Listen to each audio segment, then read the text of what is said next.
又一辆小米 SU7 出事了，在6月29日傍晚，中石化周家巷加油站，一辆小米 SU7 正在减速准备驶向停车位的时候，几乎马上要停车了。这时候突然车辆疑似失控，猛然加速冲开围栏，整个车窜到了前方树林当中。目前车主一家3口伤势严重，已经送往附近的急救中心。车主当时已经踩下了刹车踏板，应该是想停车的，但是车辆没有停，而是加速冲了出去。从行车记录仪来看，可以看到尾灯为红色，而且地面也有红色的反光，这是很明显的刹车制动标志。在这个过程中，不断被宣传的智能防撞系统 AEB 遇到绿色围栏时没有发挥任何的作用，导致车辆直接冲了出去。冲出去之后，车辆向前180度翻车，乘客受伤严重，车内有一个小孩，场面不便放出。但是随后小米公司的操作就非常让人费解，小米公司并没有及时的询问车主和乘客的伤情，而是连夜冒着大雨派人派车前往事故现场拖车，并且一直往车主的手机打电话。此时车主还在抢救呢，还在急救中心。小米就表示要自己拖走事故车。最终小米公司的人盖好车衣，连夜将事故车辆拉到了自己的 4S 店。后面的行为更加让人看不懂了。由于车主的家属不能及时的赶到小米的 4S 店，只能向小米公司索要行车记录仪的 U 盘。但是刚开始小米公司还不愿意给，经过几番沟通后，家属才以车上的一切都是私人物品为由拿到了 U 盘。这当中的猫腻可谓非常的多，也许在 U 盘交给家属之前已经做了修改，事情还在调查中，也不能妄加推断。这是一台创始人版本的小米 SU7， 车主曾经晒出了图片，上面还有雷军的签名。原本是对小米品牌的信任，现在看来自己的热爱可能真的要了一家3口的命了。小米 SU7 应该改成小明 SU7 了。有网友统计，自上周以来，小米 SU7 共计21起创始人版本的车祸，吃袭18人，受伤23人。网络仅有图片，具体过程消失的事故13起，除了海南的事故以外，其他事故的热度非常的低，根本不可能像对待特斯拉一样形成网络的舆论维权。在中国现在的环境下，那些用生命警示别人的小米车主，也没有给小米 SU7 这款车带来多大的负面影响。在前几天，小米 SU7 还上架了999元的鬼火少年套件。雷军宣传的 2.8 秒加速120千米刹停的小米 SU7 依然在一路狂奔，6月销量已经来到了1万台。然而搞笑的是，拼夕夕近乎同款氛围灯只要35元，雷军估计无语了。他为小米苏7量身打造的智能底盘氛围灯隆重登场，这款高科技产品6色变换，宛如梦幻般绚烂，仿佛专为鬼火少年量身定制，如同20年前山寨手机的跑马灯。然而其高达999元的售价让人不禁啧舌。难道米粉们的钱包就如此不设防？一时间网络上热议纷纷，有人赞其创新，称其为国家科技进步奖4等奖的候选者，甚至戏称雷老板为此召开了108次秘密会议。而有人则笑称，这不仅仅是一场视觉盛宴，更该加入听觉的狂欢。试想，每当车主启动引擎车喇叭，便以最大音量奏响魔性旋律，再配上那首经典的儿歌，爸爸的爸爸叫爷爷，爸爸的妈妈叫奶奶，岂不是街头最炫的仔？16.8一种驾驶模式，融合高科技支架与炫酷鬼火灯实力跑分，共同重新定义什么叫高端。然而就在这股热潮中，一股清流悄然而至，拼夕夕上一款与小米苏7底盘氛围灯近乎同款的智能底座氛围灯，竟然只需35元，而那最豪华的幻彩流光60灯套餐也不过100元出头，还支持手机 App 控制。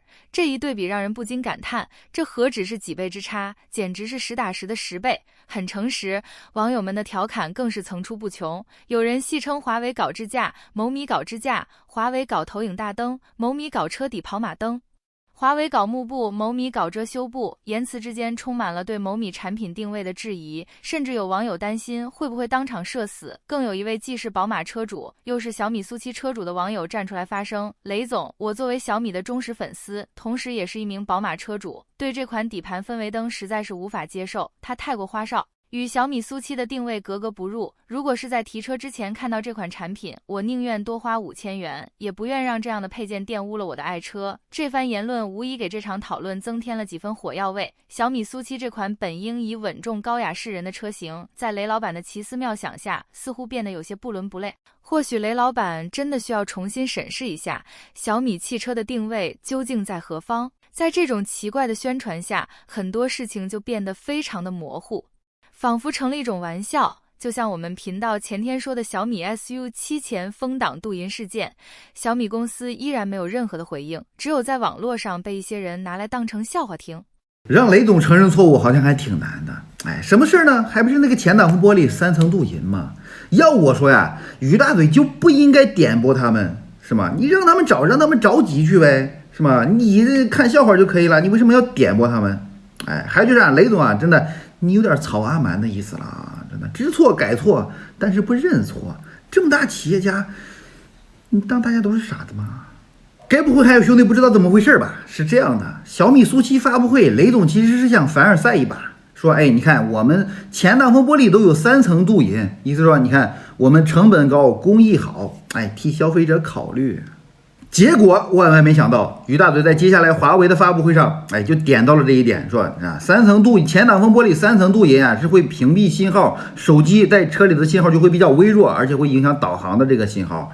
然后，哎，结果可想而知嘛，被于大嘴一语成谶，什么呢？小米苏7导航，网上应该大家都看过吧？就是小米苏7的导航经常被卡住嘛。然后，哎，售后给出来的解决方案是什么呢？换前挡风玻璃。哎，我不得不说啊，雷总真的良心企业家，换挡风玻璃可是免费的哦。哎呀，虽然你是一个新车，但是我免费给你换了呀，你还要怎么样？对不对？而且之前销量也不太清楚啊，交到手上的车，其实还有一个解决办法，就是啥呢？我有一个解决办法，不用让你换前挡，知道吧？就是啥呢？你打开窗户嘛，打开窗户就会好一点，你知道吧？也许冬天会比较冷，但是最起码不用换挡风玻璃嘛。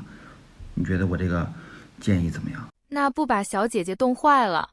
有网友的解决方案我觉得挺靠谱，就是图中的这样的，装一个卫星锅，这信号肯定好。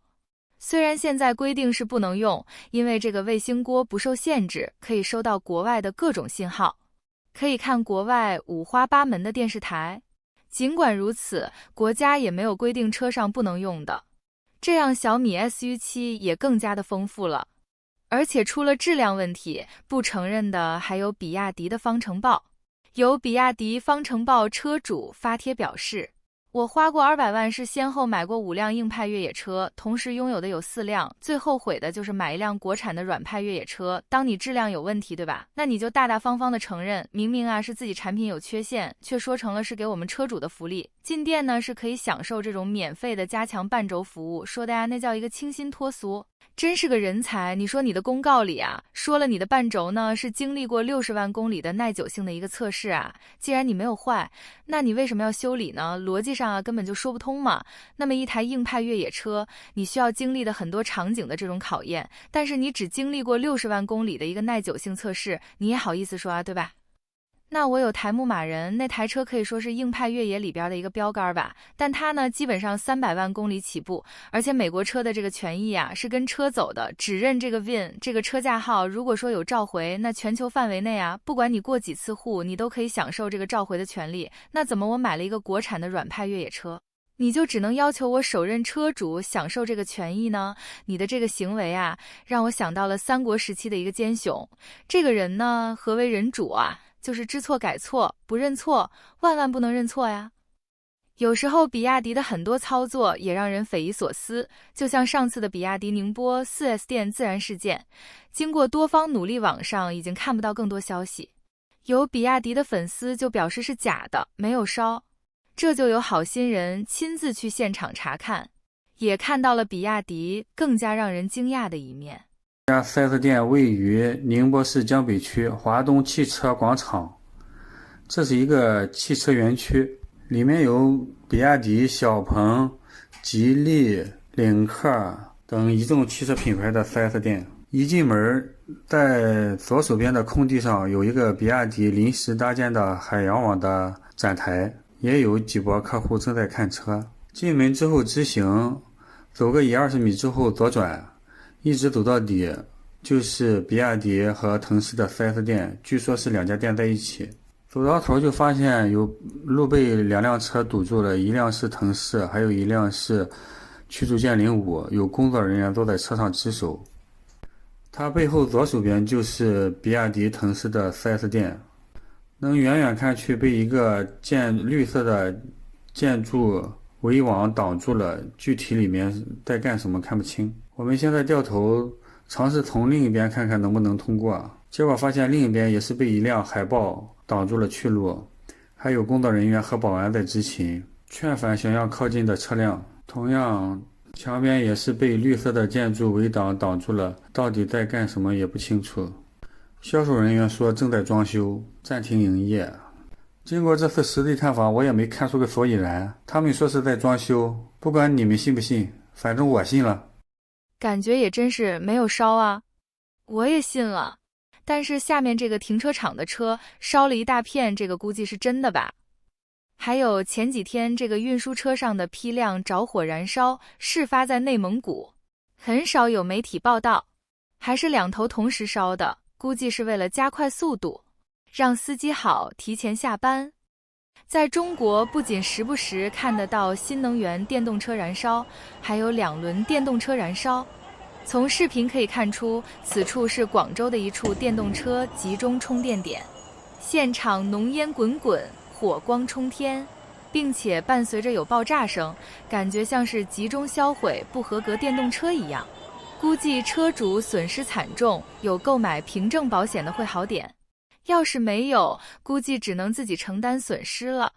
这其实就有一个问题，为什么2个轮子的电动车要规定放在外面，不能进入房屋，而4个轮子的电动车可以进入地下车库呢？4轮新能源电动车的威力其实更大，大家可以猜猜这个是什么车？这个车在前几个月非常的有名，就是那个让车主家属道歉的车，华为的问界 M7。当时是追尾了道路工程车，导致车上3人吃席，车门打不开，然后起火自燃，车身现在就是这样了。让它又重现网络的原因是，就这样一堆废铁竟然现在在网上拍卖，起拍价是4000元。有很多网友表示，这堆废铁能值4000元吗？还是说因为它是华为的，有爱国精神加持吗？还是说会有对手车企偷偷的拿回去研究？如果真的有车企偷偷买回去作为研究对象，那估计后续会有更大的瓜。毕竟当时车门打不开，又是自燃，又是车主家属道歉，里面的疑点还是非常多的。也不得不说，华为当时的操作也是细节拉满的。在中国，不仅仅是华为、小米、比亚迪等车企会有那些匪夷所思的行为，更有国有车企的迷惑行为。奇瑞汽车作为国有企业，为了上市，短暂实现了8小时工作制，就是奇瑞汽车。不过实现的方式呢有点奇怪，它靠的是系统，具体形式呢就是不管你几点上班下班，在系统中你都是8点半上班5点下班的，扣除吃饭时间，一天就工作8个小时，是不是看起来很爽？然而实际情况却是，虽然早晨起来8点半才上班，但是你必须提前10分钟到，然后起码你得干到晚上8点才能下班，一天要工作11个小时之多。那为什么要在系统上实现这种表面的8小时工作制呢？为什么要做这么虚伪的事情呢？因为这个时候他们正在上市，而员工们受不了公司的压榨，所以正在疯狂的举报公司。公司为了防止举报，防止上市合规受到影响，所以关闭了员工的打卡时间查询权限，默认就是显示虚假的摄像本。但是由于舆论压力太大，没多久呢，又说这是系统问题开放了查询，所以是短暂的，表面的半小时工作制。这个事情很有意思，估计又有所谓的爱国博主要骂这家公司的员工不爱国了，毕竟某瑞的汽车出口量那可是 No.1 呀。在他们的眼中，这种民族之光怎么能被如此的诋毁呢？何况说这些公司不好的人，居然还是公司的员工，怎么就没有一点自豪感和责任感呢？你就不能吃点亏吗？有这个想法的人，你可以来上2年班试试，在这个公司除了工作日加班之外，每个周末也得加班8个小时以上，并且加班不提供任何的加班费，仅提供10块钱的餐补。当然了，也有人说是13块钱的，甚至他们有部门禁止调休、禁止请假，按照加班时长来进行货币淘汰。据网友表示，他5月份共计加班120小时，正常上班174小时，共计294小时，到手薪资为4800元左右，时薪仅16元，该薪资标准客观上过于低。虽然别的车企加班也很严重，但是这家企业员工最不满意的一点就是自己的工资连友商们的1半都不到，却要承受差不多一样的加班工作量。同时呢，员工们还爆出来了其他的严重问题，比如研发部门在盗版，这要是一经查实，就会面临巨额的罚款。大量产品堆积在经销商，实际销量严重存疑。上市分股套路极强，内部管理混乱。如果这个企业有这么多严重的问题，那要是真的上了，是得有多坑啊！这些员工的行为其实就是救了很多的股民，真的是善莫大焉。值得一提的是啊，在这个相关话题之下，有大量的被认证为内部员工的人主动评论说情况属实。所以如果再有什么逆天的人说什么，要是没有员工举着工牌实名举报，就是恶意诋毁之类的话，你就可以到外面看一下，带公司标签的人都是经过公牌认证的。当然，作为国企，这个热点的消息也撑了不到3小时。